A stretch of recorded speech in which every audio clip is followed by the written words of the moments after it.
If you give me just 11 minutes, I want to show you how you can double or even triple your close rate when meeting with sellers. But seriously, this isn't just a theory. This is what I've been doing in my business. And over the last 24 months, since the market's gotten a little wonky, this has been working nearly 100% of the time. But here's the problem.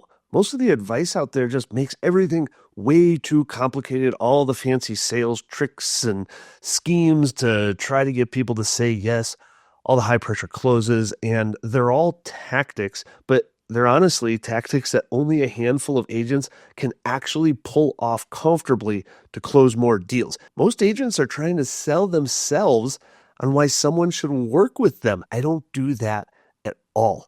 I solve their immediate problems, and if you do as I'm about to tell you to do, you're never going to question your self-worth as an agent again. And in this video, I'm going to show you what pain that the sellers are going through that you really need to focus on in order to get yourself in the door, and then the unexpected offer that you really need to start incorporating into your business that is such an unbelievably good offer that sellers just can't say no to it, and then the close.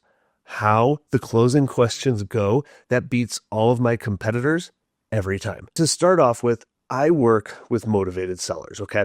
I work with the majority of people having a life-changing event in their life, from losing a job, being in foreclosure, loss of a loved one, whatever it is. Like, that's the majority of my business.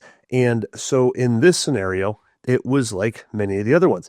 I've lost my job. I went from making good six figures. This person had owned multiple properties. And so now it was really starting to drag. It started to drag much quicker than just you owning one home and having one mortgage, right? And so they reached out to me within 24 hours. This is how it ended. I had a listing agreement signed. We had a date we were set to go live on, and I solved all of her immediate problems, the right now problems, right? Because she was in late stage foreclosure and she was about to lose her house within 2 weeks. Okay. We solved that problem. And then we ended up getting as much as humanly possible on the market. So let me break all this down, how it started, how I got my foot in the door, and how this deal progressed so quickly. Now, if you want to see the advertising that we're using to get people on the phone with us in the first place, just sign up for my weekly email list below, and we'll give you everything that we're currently doing. So the first part of this is understanding what you're dealing with currently, okay? So in this scenario, going back to this current seller, it was reaching out to me to get a cash offer, right? That's how a lot of our ads are positioned, because that's the solution that people want. Now, when that conversation happens, it's very simple. It's, hey, Janet, this is Alex with Denver Property Team. What's going on? What can I do to help? Well, I've got this property. I've owned it for a good number of years, and unfortunately, I've lost my job. I can't pay the mortgage anymore. I'm going to go into foreclosure in a couple of weeks, and I'm going to lose my home. Okay, great. Let's get an understanding of what's actually going on here. What's a good time to get together and take a look at your house so we can get you the best offer possible?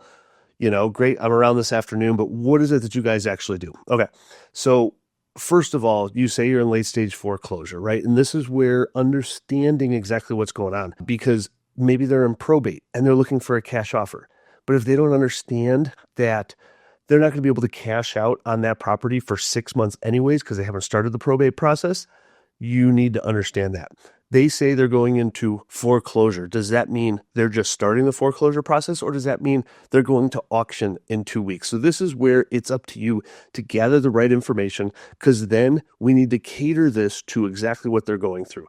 Now, in this instance, it was, I'm going into foreclosure in 2 weeks. Okay, let's clarify that. Auction or just in the foreclosure status? Turns out just the foreclosure status. Okay, so in 2 weeks, you're basically going to incur another $5,000 to $10,000 in fees from the bank. Now, it's going to take them another 3 to 6 months, most likely, to put your house at the auction and to actually sell it. Okay, but the immediate pain is, I don't want to go into foreclosure and have that on my credit report and not have to waste another 5 to 10 grand.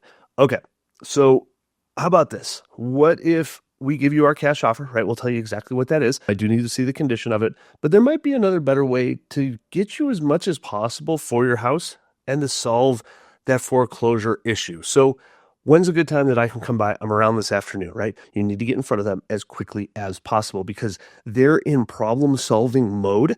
And if they think you can solve all their problems, you can go buy their house now, today, within a couple of hours, tomorrow morning at the latest. If they push you off a week or two, that means they're shopping around. That means that they do have other solutions, or they're not actually motivated in selling, right? In this case, it was solving the foreclosure within 2 weeks, not having it on their credit report, and getting as much as possible, because that's what everyone wants to hear at the end of the day. And that leads me to the second step in this process, which is the unexpected offer. Okay. We are now teaming up with the seller to try to figure out the best way out of this situation. Seller's in a situation. Let me help you get out of it. Okay. So this is how it goes. I go to their house. This was a townhouse. It was in okay shape, right? But to hit top of the market, which is always where we start, it needed some work, right? It needed a carpet job. It needed a paint job. It needed a punch list set of items to the tune of about $17,000 to $20,000. All right. If we were to make you a cash offer on this house, Mrs. Seller, we have to account for market risk. We think it could sell for $550. That might actually be $525. So we have to eliminate all the market risk, and our cash offer has to reflect that. So our offer was in the low 400s. I think for this one, it was around 415 or so. That would allow us to make about 7 to 9% profit on the flip. We're not flipping very much these days, because the market is extremely volatile, right? Here's another solution, right? And I'm sure you, Mrs. Seller, want to get as much as possible for your property, right? Of course, everybody wants the best of both worlds. They want it fast, easy, and they want as much as humanly possible. Well, I can get you as much as humanly possible, but I know you still have this other lingering issue here, which is the foreclosure. So, what if we were to come in, instead of us doing the work to flip it, right? The carpet and paint job and the punch list stuff, we'll do that work for you for $20,000. I'll pay for it up front too, right? And I'm not going to get paid until the closing, but that still doesn't solve your bank issue. So what if we were to cut your bank a check directly for, in this case, it was $14,000? That's going to clear up your foreclosure and get you on good standing. So that way people stop calling you. You stop feeling like a bad person in general. And then we can come in, do the work, and then put your house on the market for $550 and get as much as humanly possible. And that, ladies and gentlemen, is the unexpected offer. Foreclosure, I need a cash offer. I need this to be done in 2 weeks. Then you kind of set the stage for reality. Okay, you can go into foreclosure in 2 weeks, but they're not showing up and taking your house in 2 weeks. That's actually months down the road. But let's save you another 5 to 10 grand in lawyer fees from the foreclosure hitting, and let's pay your bank directly. And then while we're at it, why don't we do a little bit of work and then shoot for top of the market? I mean, because at the end of the day, if we put in 20 grand to your place, after selling costs and all this stuff, you're going to net somewhere around 500 to 510,000, which is quite a bit better than the low 400s for what our cash offer is today. And this, ladies and gentlemen, is how we're closing so many deals. In the case of a probate, most people think that they can just sell the house immediately, not knowing it's going to take 6 months after starting probate to cash out of that property. So do your research on motivated sellers and the situations that they might be in, and then how to position yourself as the solution to all their worldly problems. Because then it doesn't turn into a listing appointment. It turns into a me and you versus the banks. And that feels a lot better. That works. That is what gets you in front of people. I was taught from the car business on all the closing questions, right?